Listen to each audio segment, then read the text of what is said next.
नमस्कार, आप देख रहे हैं रिपब्लिक भारत में हूं आपके साथ सृष्टि पांडे। इस बुलेटिन में सहयोगी मृदुल और मोनिका मौजूद, लेकिन शुरुआत इस वक्त की बड़ी खबर के साथ कर रहे हैं। आपको बता दें कि नामांकन का सिलसिला लगातार जारी है और मुरादाबाद सीट से रुचि वीरा ने पर्चा भरा है। नामांकन उनकी ओर से किया गया है। तस्वीरें भी आपको दिखाएंगे। सपा उम्मीदवार के तौर पर नामांकन किया है और पहले कल ही एसटी हसन ने नामांकन किया था।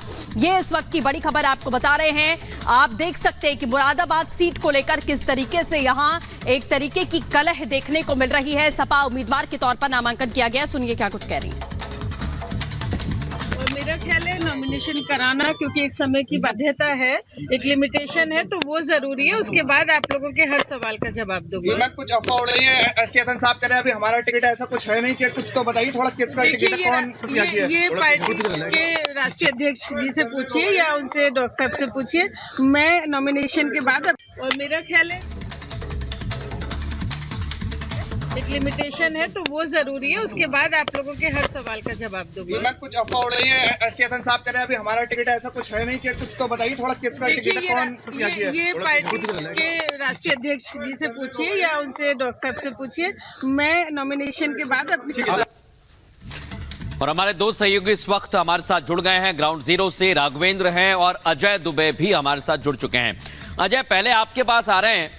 ये झगड़ा बढ़ता ही जा रहा है। रुचि वीरा पहले रोका गया, लेकिन आखिरकार भर दिया है नामांकन। बताइए जरा वहां क्या समीकरण। अजय,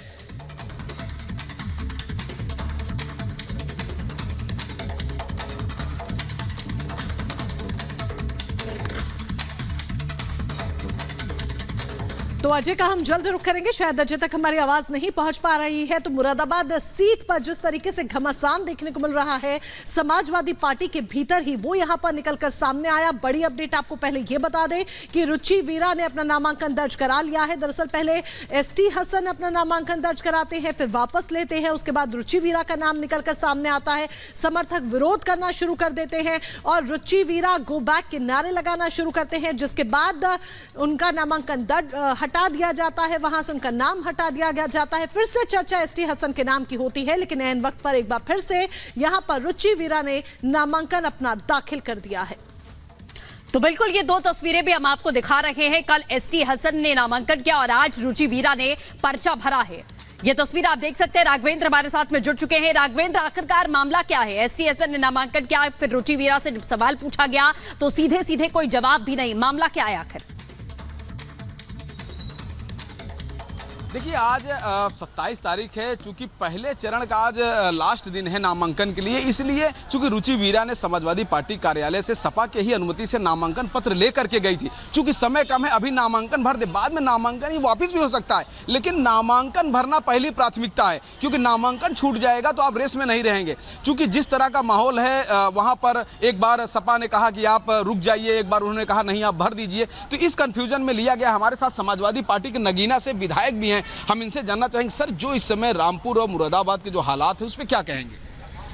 देखिए, रामपुर और मुरादाबाद के हालात में ऐसी कोई दिक्कत नहीं है। माननीय राष्ट्रीय अध्यक्ष अखिलेश यादव जी बहुत समझदार, बहुत सूझबूझ के नेता हैं, समाजवादी पार्टी के राष्ट्रीय अध्यक्ष हैं और हमें पूर्ण भरोसा है कि जो छोटा मोटा विवाद है वो आपस में बैठ के किसी तरह भी वो निपटा देंगे। एक ही पार्टी का कैंडिडेट वहाँ लड़ेगा और वो उन्हें पता होगा कि कौन लड़ेगा। अब बताइए, एसटी हसन साहब ने भी वहाँ नामांकन किया है, रुचि वीरा ने भी नामांकन कर दिया, तो सपा के लिए संकट है ना?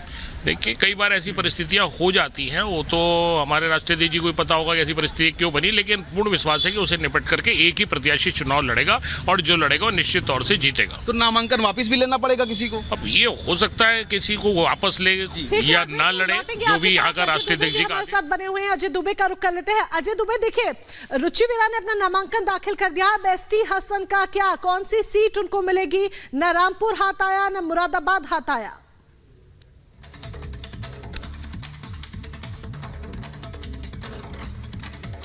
अजय, सुन पा रहे हैं आप?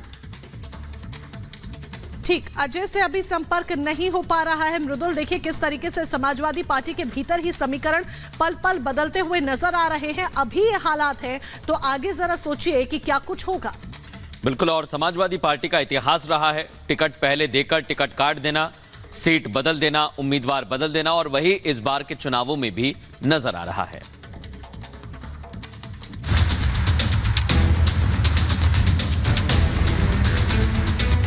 लोकसभा चुनावों की तारीखों का ऐलान हो चुका है और समाजवादी पार्टी के टिकट को लेकर सियासत गर्मा गई है। मुरादाबाद से लेकर रामपुर तक प्रत्याशियों के नाम पर गहमा गहमी की स्थिति है। इस बीच मुरादाबाद से नामांकन कर चुके एसटी हसन को बड़ा झटका लगा। समाजवादी पार्टी ने मुरादाबाद से एसटी हसन का टिकट काट दिया और उनकी जगह पर पूर्व विधायक रुचि वीरा को टिकट दिया है।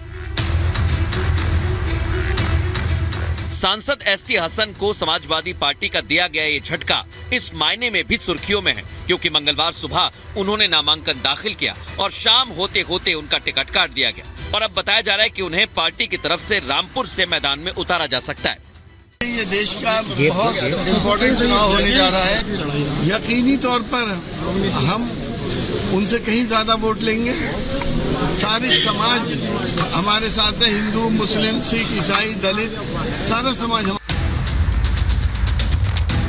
वहीं दूसरी तरफ अखिलेश यादव को लेकर रामपुर से आजम खान की भी नाराजगी सामने आई। जेल में बंद पूर्व सांसद आजम खान ने चिट्ठी लिखकर चुनाव का बहिष्कार करने का ऐलान किया। जानकारी के मुताबिक आजम खान चाहते थे कि रामपुर से अखिलेश यादव चुनाव लड़े, लेकिन इस बारे में अब तक अखिलेश ने अपना रुख साफ नहीं किया, जिसके बाद आजम खान की चिट्ठी दिखाकर अब उनके समर्थक चुनाव से दूर जाने की बात कह रहे हैं। लगातार जिस तरह की प्रशासन द्वारा कार्रवाइयां की जा रही है समाजवादी पार्टी लोगों के खिलाफ, इन तमाम हालात से निपटने के लिए हमने माननीय राष्ट्रीय अध्यक्ष जी को ऑफर किया था कि वो रामपुर से चुनाव लड़ें, लेकिन अपनी अपनी जरूरतें, अपनी अपनी मसलियतें हैं। अभी तक राष्ट्रीय अध्यक्ष जी का कोई निर्णय नहीं हुआ है। वहीं लोकसभा चुनाव से पहले रामपुर से लेकर मुरादाबाद तक समाजवादी पार्टी में सियासत तेज है। मुरादाबाद से एसटी हसन का टिकट कटने के बाद जहां उनके समर्थकों में नाराजगी है, तो वहीं आजम खान ने भी अपना विद्रोही तेवर दिखा दिया है। ऐसे में लोकसभा चुनाव से ठीक पहले प्रत्याशियों को लेकर पार्टी में छिड़े विवाद पर सपा प्रमुख का रुख क्या होता है, ये देखना दिलचस्प होगा। Bureau report, Republic Bharat.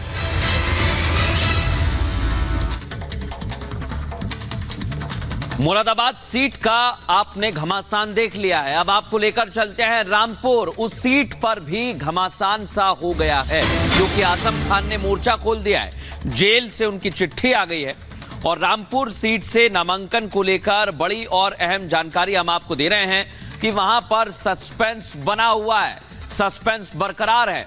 नाम तो अखिलेश यादव का भी चला, लेकिन आजम के करीबी ने भी पर्चा खरीद लिया है। आसिम रजा ने नामांकन का पर्चा खरीदा है और अलग अलग उम्मीदवार भी वहां से मैदान में आ सकते हैं।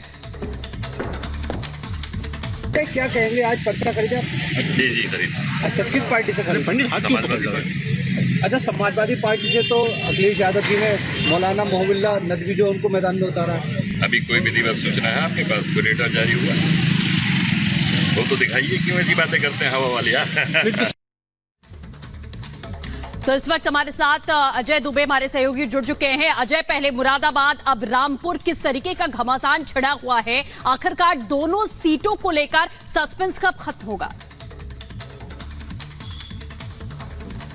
भारी फजीहत की स्थिति समाजवादी पार्टी को। देखिए, दो महत्वपूर्ण विषय इस पॉइंट पर जो तय करने बहुत जरूरी है कि अगर मुरादाबाद में ऑफिशियल तौर पर कल रात में जो समाजवादी पार्टी के हायर अथॉरिटी के लोग हैं जो जानकारी दी थी कि एसटी हसन को कहा गया है आप वापस ले लीजिए और रुचि ऑफिशियल उम्मीदवार होंगी। एसटी हसन तैयार नहीं है, उनके समर्थक कल भी आगजनी कर रहे थे सपा कार्यालय के बाहर। और महत्वपूर्ण बात यह कि अगर एसटी हसन अभी भी पीछे नहीं हटते हैं, ऐसी स्थिति में जो कॉन्स्टिट्यूशनल कंडीशन है, जो राष्ट्रीय अध्यक्ष होता है पार्टी का, उसको कॉन्स्टिट्यूशनल राइट होता है चुनाव आयोग को इन्फॉर्म करने का कि ये हमारा ऑफिशियल कैंडिडेट है, इसे ऑफिशियल सिंबल दीजिए।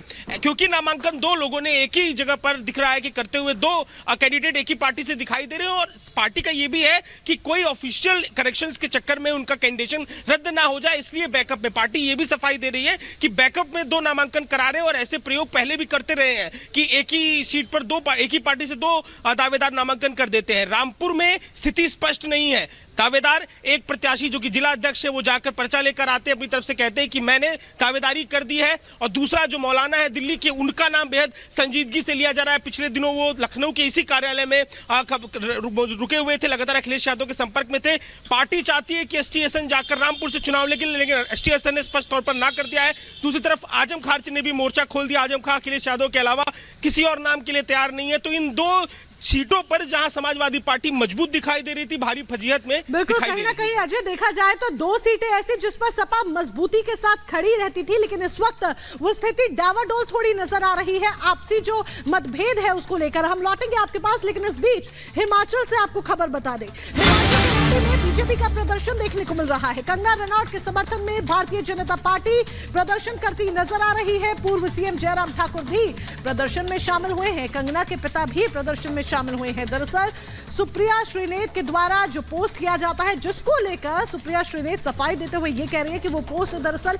उन्होंने नहीं किया, किसी और ने उनके अकाउंट से किया, क्योंकि कई लोगों के पास उनके इंस्टाग्राम और फेसबुक का आईडी पासवर्ड है और ऐसे में उन्होंने वो पोस्ट नहीं किया है। बहरहाल जो पोस्ट किया गया आपत्तिजनक, उसके बाद अब विरोध देखने को मिल रहा है। तस्वीरें आपके सामने, ये तस्वीरें हम आपको दिखा रहे हैं कि किस तरीके से प्रदर्शन यहां पर किया जा रहा है।